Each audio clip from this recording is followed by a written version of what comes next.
नमस्कार, आप देख रहे हैं एएनपी टाइम्स और स्वागत है आपका हमारी ताजा अपडेट में। मैं हूं आपके साथ अदनान। साल 2020 तो आपको याद होगा। 2020 में जब कोविड लॉकडाउन लगा था तो हर कोई परेशान हो गया था कि भैया लॉकडाउन कब खुले और हम बाहर निकले। हालांकि लॉकडाउन के बीच लाठी डिबाजी पुलिस ने, अब भाई घर से निकलने की जिसकी आदत है वो ऐसे थोड़े बंद हो जाएगी। लेकिन एक बार फिर लग रहा है कि कोरोना लॉकडाउन रिटर्न्स होने वाला है। जी हाँ, आपको बता दें कि दुनिया भर में कोविड के JN.1 वेरिएंट ने तबाही मचा रही है। यूरोप में तो इसका हाल खस्ताहाल है ही, साथ ही अमेरिका में भी अब बेड्स की कमी होने लगी। ऐसे में भारत में जब कोविड केसेस में उछाल आने लगा तो आज 8 मई के बाद सबसे ज्यादा केसेस जो हैं वो सामने आए हैं। यानी कि करीब 7 महीने बाद सबसे ज्यादा केसेस आज कोविड JN.1 वेरिएंट के सामने आए हैं, जिसमें 2669 मामले बताए जा रहे हैं। अब आपको बता दें कि अगर ये JN.1 वेरिएंट आगे बढ़ता है या फिर कोरोना संक्रमण की दर तेज होती है तो क्या हो सकता है। अभी तक हमने जो 2 वेव्स देखी, पहली वेव उतनी हार्मफुल नहीं थी। दूसरी वेव में एक तरीके से कहें कि लाशों का अंबार लगा। हमने भी, आपने भी और कई लोगों ने अपनों को खोया। उन अपनों को खोने का दर्द हर कोई समझता है। शायद वही कोरोना के इस महत्व को और इस जो डर है उसको पहचानता होगा। हालांकि WHO ने इसे वेरिएंट ऑफ इंटरेस्ट करार दिया है। अब वेरिएंट ऑफ इंटरेस्ट क्या होता है, WHO कहां मिली होती है, ये बात सब जानते हैं। क्योंकि अगर भारत कोई वैक्सीन निकालता है या भारतीय वैज्ञानिक या डॉक्टर्स कुछ अलग करते हैं तो WHO उसमें टांग जरूर अड़ाता है।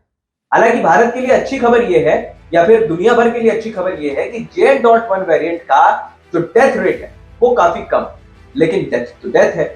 एक बार अगर इंसान की जिंदगी चली गई तो वो चली गई। ऐसे में कहीं ना कहीं कोविड केसेस के उछाल आने के बाद अब बंदिशें लगनी शुरू हो चुकी। चंडीगढ़ में मास्क अनिवार्य कर दिए गए हैं, बेंगलोर में मास्क अनिवार्य कर दिए हैं। केरल, जो कि हर साल एपिसेंटर बनता है, एक बार फिर एपिसेंटर बनता नजर आ रहा है। यानी कि पूरे हिंदुस्तान में कोरोना विस्फोट देखने को मिल रहा है।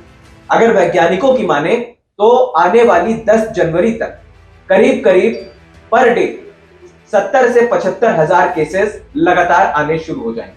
केंद्र सरकार ने सभी जगह, सभी राज्यों में यह घोषणा कर दी है कि आप अपनी तैयारी अभी से पुख्ता करें। हम सभी जानते हैं कि बेड्स की कमी हो जाती है। हॉस्पिटल वाले अपनी तरफ से पूरी कोशिश करते हैं, लेकिन उनके पास भी लिमिटेड संसाधनों की वजह से वो भी मरीजों की जान नहीं बचा पाते। ऐसे में अब मास्क धीरे धीरे अनिवार्य होने लगे हैं। बड़ी बात यह है कि क्या मास्क और बाकी चीजें या सैनिटाइजर हमें इस JN.1 वेरिएंट से बचा पाएगा? इसका जवाब है बिल्कुल। लेकिन हमें खुद सतर्क रहना होगा और समझना होगा कि इस बीमारी को जैसे हमने पिछली 2 वेव्स में हराया है उसी तरीके से हराया जा सकता है। लेकिन अगर जरूरत पड़ी तो केंद्र सरकार ने इस बात को भी नहीं नकारा है कि यहां पर लॉकडाउन लगाया जा सकता है। अब क्या लॉकडाउन लगेगा या नहीं, ये देखने वाली बात होगी। हम और आप सिर्फ यही मना सकते हैं कि कोरोना केसेस में ज्यादा उछाल ना आए, क्योंकि अगर ज्यादा उछाल आएगा हम शायद अपनों को खोएंगे और उसके बाद हमें फिर लॉकडाउन जैसी भयावह चीज का सामना करना पड़ेगा, जिसका नुकसान आर्थिक रूप से भी, मानसिक रूप से भी और बाकी रूप से भी देखने को मिलेगा। फिलहाल इस खास अपडेट में इतना ही। हमें दे दीजिए इजाजत और हाँ, हमारे चैनल ANP टाइम्स को सब्सक्राइब करना बिल्कुल मत भूलिएगा। नमस्कार।